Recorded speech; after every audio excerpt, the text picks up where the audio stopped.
Selamat malam Ibu Bapak, Saudara-saudari yang dikasihi Tuhan. Apa kabar hari ini? Dari pagi, siang, sore sampai malam, tentu sudah banyak hal yang kita lakukan dan kerjakan. Saya harap semuanya berjalan dengan baik dalam penyertaan dan perlindungan Tuhan. Juga semoga hari ini sudah ada perbuatan baik yang kita lakukan kepada mereka yang ada di sekitar kita maupun kepada mereka yang mungkin berjauhan dari kita. Perbuatan baik untuk kita dapat menghayati kebaikan Tuhan sendiri bagi kita. Ibu bapak saudara-saudari, sebelum menaikkan doa-doa syafaat di malam ini, saya mengajak kita untuk merenungkan satu ayat dari 2 Korintus 8 ayat 9. Karena kamu telah mengenal kasih karunia Tuhan kita Yesus Kristus, bahwa Ia yang oleh karena kamu menjadi miskin, sekalipun Ia kaya, supaya kamu menjadi kaya oleh karena kemiskinannya. Tuhan Yesus Kristus itu kaya, namun Ia menjadi miskin, supaya manusia menjadi kaya. Ayat ini tentu tidak berbicara tentang kemiskinan dan kekayaan secara materi, secara harta, benda, duniawi. Namun ayat ini sedang berbicara tentang kuasa yang dimiliki oleh Yesus Kristus, tentang kemuliaan. Bahwa Allah yang mulia, Allah yang berkuasa, Allah yang empunya dan memiliki segala sesuatu, Allah yang kaya, telah menjadi miskin ketika Ia datang ke dalam dunia menjadi manusia seperti kita. Lalu, apa yang menjadi tujuan Allah datang ke dalam dunia menjadi manusia? Kita tahu, yaitu untuk menyelamatkan kita. Sehingga kita yang adalah manusia yang berdosa, manusia yang kehilangan kemuliaan Allah, kembali memiliki kemuliaan Allah. Menjadi manusia yang dipulihkan, menjadi manusia yang dikuduskan. Syukur kepada Allah, kita menjadi orang-orang yang diperkaya oleh Allah, diperkaya oleh kasih karunia, diperkaya oleh pengampunan, diperkaya oleh berkat-berkat penyertaan dan perlindungan Tuhan di dalam kehidupan kita, diperkaya dengan iman percaya. Dan Ibu Bapak, Saudara-saudari yang kasih Tuhan, ayat yang kita baca ini adalah sebuah bagian dari perikop yang cukup panjang dari Rasul Paulus kepada jemaat di Korintus dalam 2 Korintus pasalnya yang ke-8. Di dalam perikop ini kita bisa membaca bahwa Paulus sedang berbicara tentang pelayanan kasih. Khususnya pada saat itu pelayanan kasih bagi jemaat di Yerusalem, di mana jemaat di Korintus telah menjanjikan untuk memberikan bantuan, namun belum dilaksanakan. Sementara ada jemaat yang jauh lebih kecil, yaitu Makedonia, yang justru telah terlebih dahulu memberikan bantuan kepada jemaat di Yerusalem. Maka apa yang mau disampaikan oleh perikop ini dan ayat kita?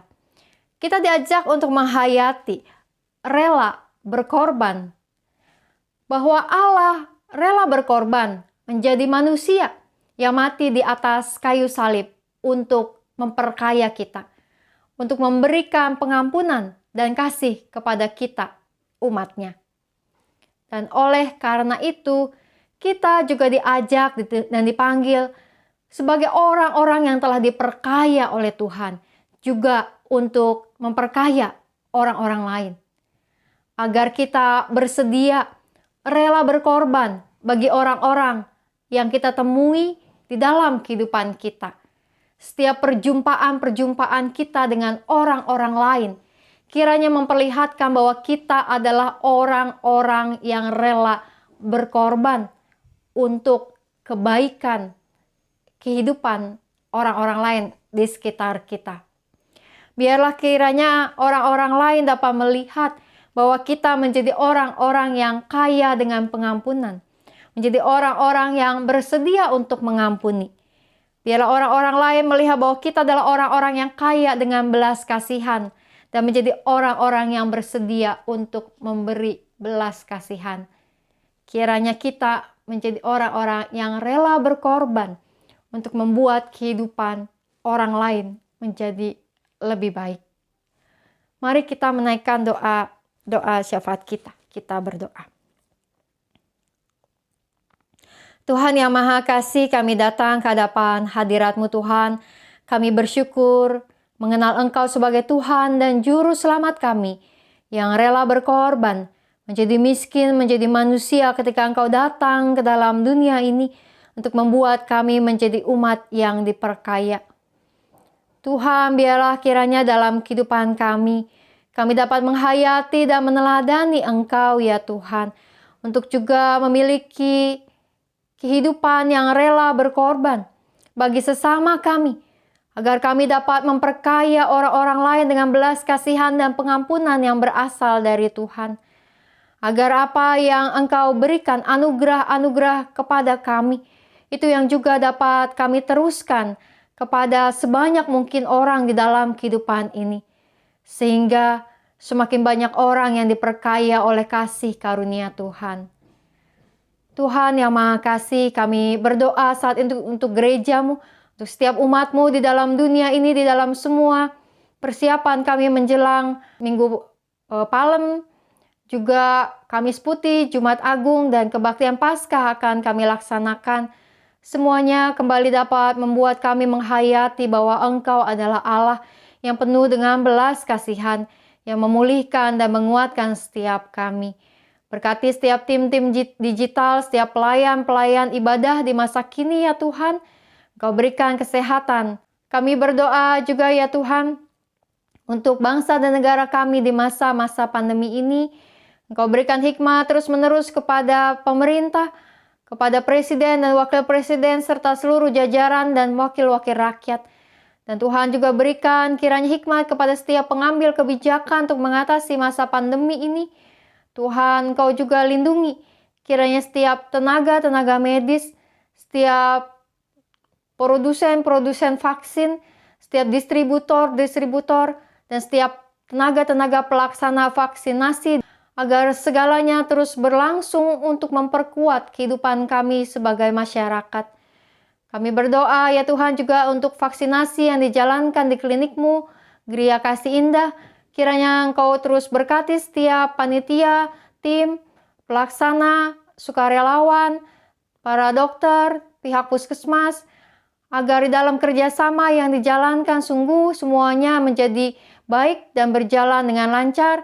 Kami dapat juga melihat bahwa semuanya ini terus menjadi dedikasi kami bagi kehidupan bersama sebagai bangsa dan negara di masa pandemi. Kami berdoa ya Tuhan untuk saudara-saudari kami yang sedang bergumul dengan kondisi kesehatan mereka. Kami berdoa untuk Ibu Damayanti dalam semua proses pemulihan yang ia jalani, agar juga kemonya dapat terus berlangsung dengan baik dan lancar. Kami bersyukur ya Tuhan untuk pemulihan dari Ibu Lili dan Pak Haryanto. Biarlah di dalam semua proses pemulihan mereka di rumah, segalanya terus berlangsung dengan baik dan lancar. Kami berdoa juga ya Tuhan untuk keluarga dari Pak Handaya, Tirta, Febri, dan Oi. Tuhan terus sertai mereka, pimpin mereka di dalam setiap kondisi yang mereka jalani. Kami berdoa juga Tuhan untuk saudara-saudari kami yang bergumul dengan setiap keadaan mereka karena sakit, pergumulan dalam kehidupan rumah tangga, maupun bergumul di dalam pekerjaan dan usaha mereka, maupun bergumul di dalam studi. Tuhan, Engkau yang terus menguatkan dan menyertai. Secara khusus kami mau berdoa, teringat untuk satu orang yang kami mau sebut di dalam hati kami untuk berdoa bagi mereka. Kami doakan.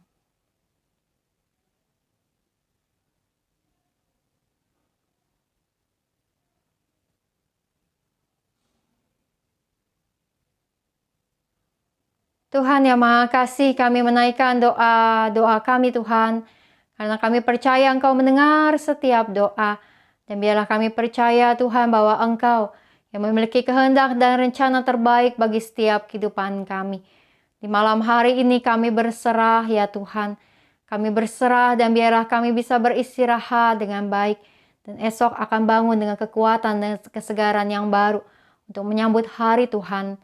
Dan biarlah segalanya terus berjalan di dalam penyertaan-Mu. Hanya dalam nama Tuhan Yesus Kristus kami berdoa. Amin.